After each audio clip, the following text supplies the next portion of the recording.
This is chapter 29. It's about William Harding. And here's the thing. We do not talk about what you think we're going to talk about. If you've watched, I think John Oliver had a segment on this because in 2014, a series of letters was released. I think it was 100 years they were all released. And essentially, kind of William Harding's kind of randy love letters to a mistress, and where Jerry was a subject, and I'm not going to tell you what Jerry was, but you can guess what he was referring to with the name Jerry. It's a mess. I cover it up front in the chapter because I sort of don't want to talk about it anymore. It's so obvious. Wouldn't you think that that'd be obvious to talk about in Marketer in Chief, something about these letters? Here's the thing. The problem is no one knew about those letters in 1913. Okay, so from a marketer's perspective, if people don't know what you're talking about, or they don't, like, something could have happened, but if no one knows about it, it's kind of the tree in the forest. Marketers and advertisers have a really good and clear answer to that philosophical debate. If the tree falls in the forest and no one was there to hear it, it didn't fucking exist. So it's something we have to kind of get past right away, and I explain it a little bit more in the chapter. I keep it PG-13, but I think you can get the picture. What we talk about in here is investment in infrastructure, and it's boring for most people to think about. Hey, investing in things that people don't see. But marketing folks and advertising folks often forget that infrastructure you build, when you think about, well, what makes Walmart so successful, for instance? It's, low prices, the brand, the things people see. What really makes Walmart successful, though, is a trip I went to in college, mid-90s, went to a distribution center in Menominee, Wisconsin. If you know where this is, I'm sorry. But we went to Menominee, Wisconsin. Yeah, nice little town, okay? We went to the Walmart distribution center, and in the mid-90s, the level of computer control and automation was more than I had seen in some factories and warehouses in 2015, 2020. So what they really do is they focus on infrastructure in order to deliver the kind of promise, the low prices and the availability that you're used to. It all comes from infrastructure. And Warren Harding's time really leveraged something called the Pershing map.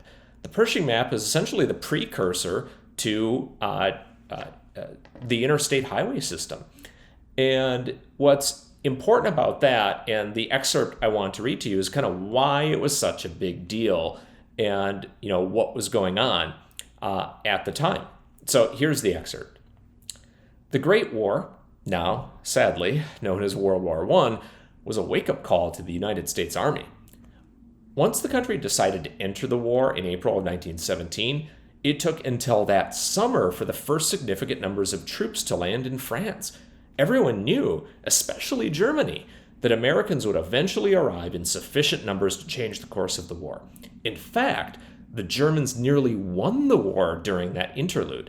The spring offensive pushed deep into Allied territory in the early spring of 1918, only to collapse under the weight of its overextended supply lines and growing numbers of fresh American troops. But the Germans almost did it, and that scared the crap out of Allied war planners. If there would be a Great War II, hint, there would be, mobilization had to happen faster. In an age of 24-hour global travel and mobile military field hospitals, it's difficult to imagine warfare in an era where most people and equipment arrived by foot. Trains were common since the mid-1800s, but they could only go where tracks would take them. Additionally, not all trains used the same type or gauge of tracks. Tracks were also expensive to build and easy to attack, especially from new flying machines. Bottom line, the United States needed a more flexible answer than the railroads. And what that would be, of course, were roads. You think about all the things that came together right at this time. You had this need for roads, but also the automobile and especially the truck to drive on these roads. Had you told people that you wanted roads 50 years earlier and said, what, roads for horses? Horses can do a lot of different things. And the stagecoaches, kind of these rutted paths, not since the Romans in kind of the first century before the Common Era and after, were there actual real roads anywhere? And the Roman army took great advantage of its road system, but we hadn't really thought about that. We put train tracks down. Roads were a huge investment in infrastructure, but needed to come along with the innovation of the truck at about the same time. The Pershing map was essentially from General Pershing, went out, commissioned, to go and study where the hell we should put the roads. And again, I love charts, I love maps, and this one actually has a draft of the Pershing map in it that's got the priority 1, 2, and 3. And you can see, if you've driven on any of these, you know precisely what roads we're talking about and why it was so critical. The amount of flexibility and the speed with which America could deploy troops also meant it could deploy commercial goods all over the country in a fraction of the time that it used to take. So when we think about the economic engine taking off, infrastructure is key to that. When you think about if it takes 10 weeks for a good to get from one part of the country to the other versus 10 days, just think about the impact of that in all aspects of life. Some positive, some negative, but a change nonetheless. So this will be an interesting chapter on Warren Harding. We will not talk much about Jerry, but I do link to it if you want to read more about his letters. Drive yourself crazy. You can do it.